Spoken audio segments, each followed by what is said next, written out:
Once a month, when the moon reaches its highest point in the sky and the wild creatures call out to the night, he emerges from a private sanctuary in an undisclosed location outside of Little Rock, Arkansas.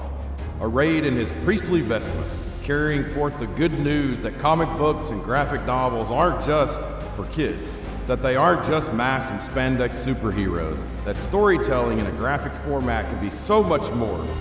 He is the graphic novel apostle.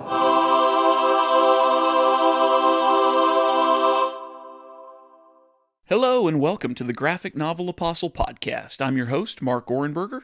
So happy to be here with you as always, this time for our 2025 January 1st New Year's edition. And as we get this new episode started off in a brand new year, I've got my son Garrett here who would like to say hello and Happy New Year to all of you. Garrett?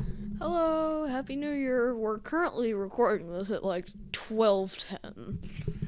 It is fresh into the new year as we're recording it, and I'm so glad to be kicking off the year with all of you, so thank you for being here. Now, at the end of last week's podcast, I told you that this week we were going to cover an initiative from DC Comics called All In that started back in the month of October. Those of you who listen regularly to the podcast should know by now never to take my word for it when I tell you what's going to happen next on the podcast. It occurred to me after I made that announcement that, the January holiday is New Year's.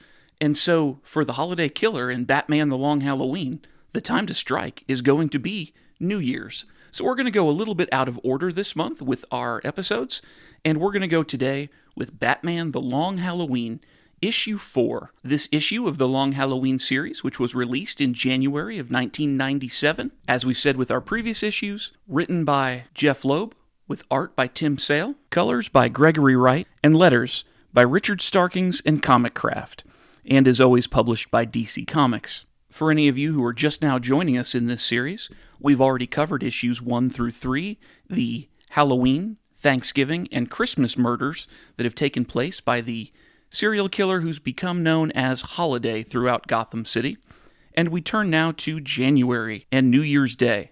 However, we're going to pick up here on New Year's Eve, and the Joker, who joined our story in the last issue, is still on his mission to find the Holiday Killer. Now, I'll tell you this, you may recall that in issue 3, there was a point where the Joker snuck into the apartment of Carmine the Roman Falcone and whispered into his ear that you better find the Holiday Killer and make these killings stop, or else I'm going to kill everyone in Gotham.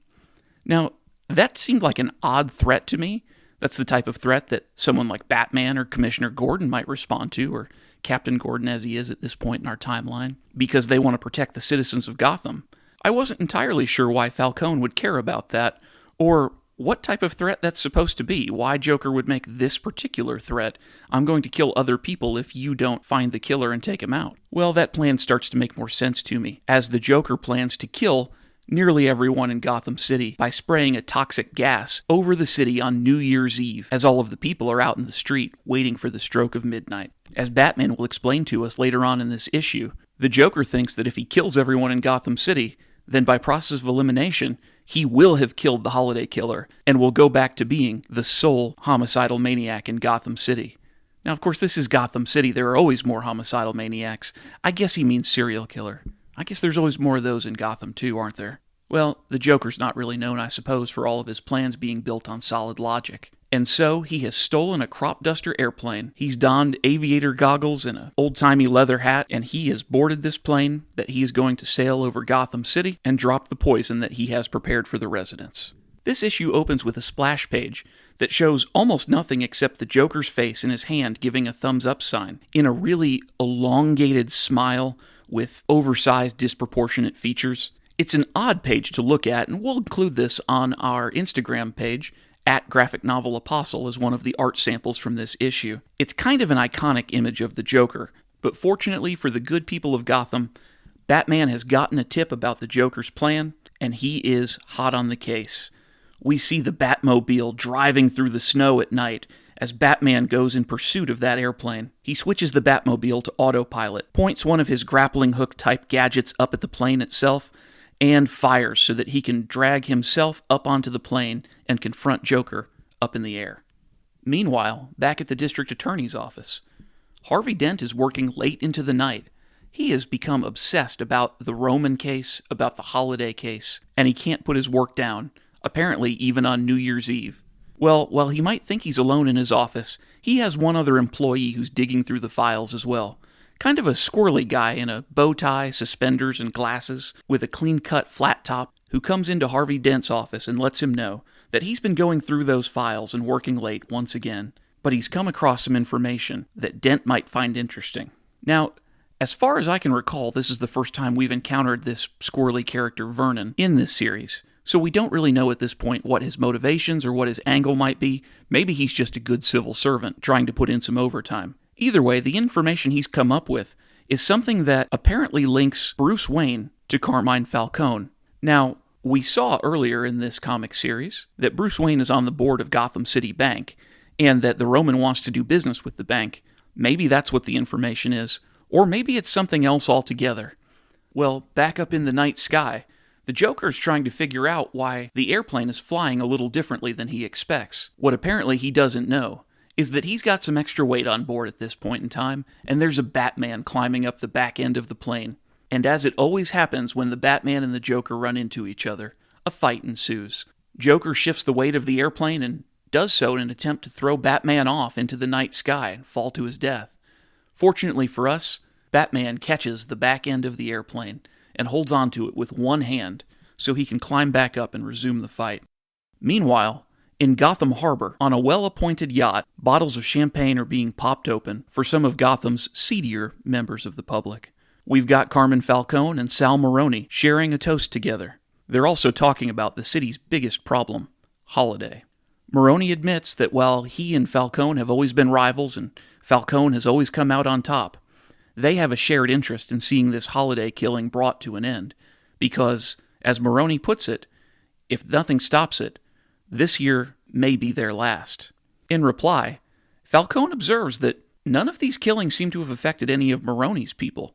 It's only Falcone organization people who are dying so far, and Falcone makes very clear to Maroni that he thinks Maroni might well be behind these killings, and that he better watch himself, or that this holiday might be at least Maroni's last.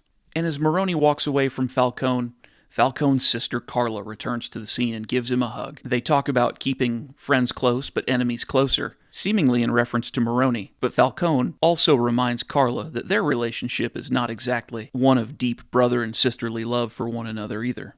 As they start to part company, the Roman asks Carla if she has seen his son Alberto, as he hasn't seemed to be around all night, and the Roman thinks to himself that Alberto is maybe the only person he can trust these days. Well, Carla steps out from the warmth of the luxury cabin into the cold night air on the deck of the yacht to have a cigarette. We see this on a black and white page, and for those who have listened to our earlier long Halloween episodes, you already know that the art only goes to black and white when holiday is about to strike, and this is no different. It seems that Alberto has been standing out on the deck, watching the snow fall into the harbor. And just about the time that Carla steps out into the night, we see a hand remove a light bulb to make it dark there on the deck. Next, we see the gunfire, and Alberto grabs his side.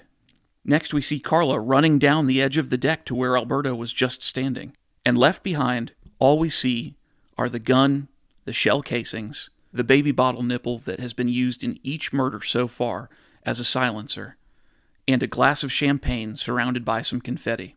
Now, I'll confess to you guys, I'm actually a little disappointed here because typically the item to indicate the holiday, whether it was the jack-o'-lantern in the Halloween episode or the snow globe in the Christmas episode, that object is usually done in color on an otherwise black and white page. Here we have the champagne glass and confetti, still in black and white. And on the next page, we get a view from the harbor looking back up at the yacht as Carla looks over the ship's railing down into the water, which appears to be red with blood. While this is going on, Harvey Dent returns home to find a surprise.